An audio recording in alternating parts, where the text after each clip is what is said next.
Hey guys, so today I'm going to be showing you a super quick, really easy powder contouring video. If I look a little bit strange, I don't have my eyebrows on and I have my foundation on, so my face is like really blank and then my eyes are like pow. But basically I'm going to show you a contouring video that doesn't involve cream products. I know that cream products and contouring are kind of like hand in hand, they're very popular, but if you're somebody who just kind of wants something for every day, that's not always the way you want to go, plus it takes a lot of time. So I'm just going to show you a good, simple, yet effective contouring routine that you can do every single day that's not going to be hard. So for this, I'm going to be using Benefit's Hoola bronzers. I find this to be really similar to the Revlon Photo Ready bronzer that I use a lot. However, this one is just slightly more taupey, by like a smidge. I would recommend something obviously that's going to be taupey over something that's going to be terracotta based or really warm, just because it's going to give you the illusion of an actual shadow. Use anything like NYC Sunny, kick that out. That's good for bronzing all over the face, but for the cheekbones you want something that's going to be really taupey. I'm going to be showing you how you can do this with one of the Benefit just boxed powder brushes that come in the set. They're not the softest brushes in the entire world. That shape is very useful for getting like really in there and being able to carve out your cheekbones. So basically, I'm just going to start by taking a little bit of the product on the top of the brush. And I'm really making sure the amount of product I get is minimal because you can build it up, but it's really hard to blend out. Well, I shouldn't say it's really hard to blend out, but it's more difficult than if you just start with less and try to build it up. And basically what I like to do is I like to, as you can see, just kind of like do the Michaela Maroney face. And then I will just begin to kind of act like you're just carving out your cheekbones. So just kind of that back and forth motion. I don't know why words aren't coming to me this morning. And then once I feel like I've gotten it pretty well carved out this way, I kind of like to buff it up and down. So you kind of got a little bit of this, and then we're going to do a little bit of this. And that's just so that I can blend in the contour to the rest of my face a little bit easier. And then there you go. So you can see nice contour, no contour. It looks a little bit slimmer on the side and everything just looks a bit more defined. Now I'm just going to do the same exact thing to the other side.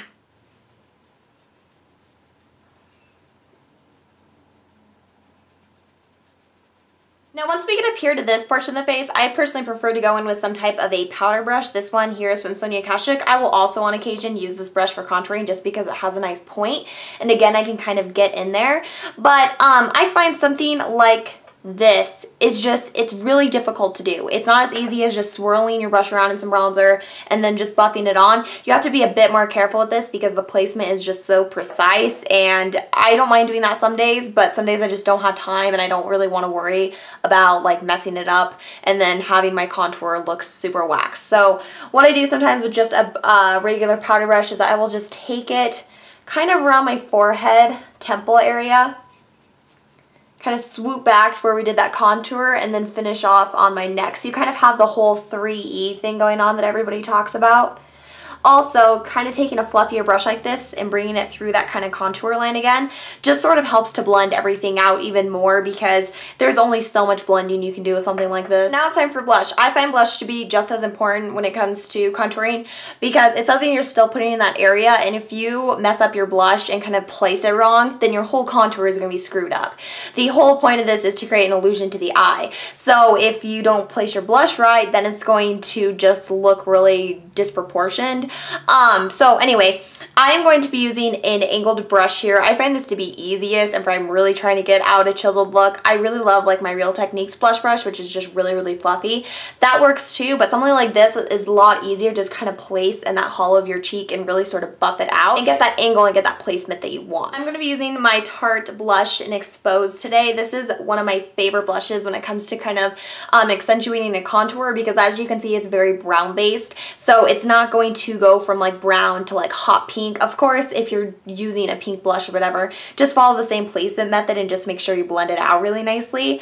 You can do this with any color blush, but if you're kind of new to this and you're really wanting a good contour, sometimes it's best to use a blush that's a little bit more brownie based. And then taking the blush brush, we're just going to place it right above where we placed that contour. The contour went here and now the blush is just going right above it.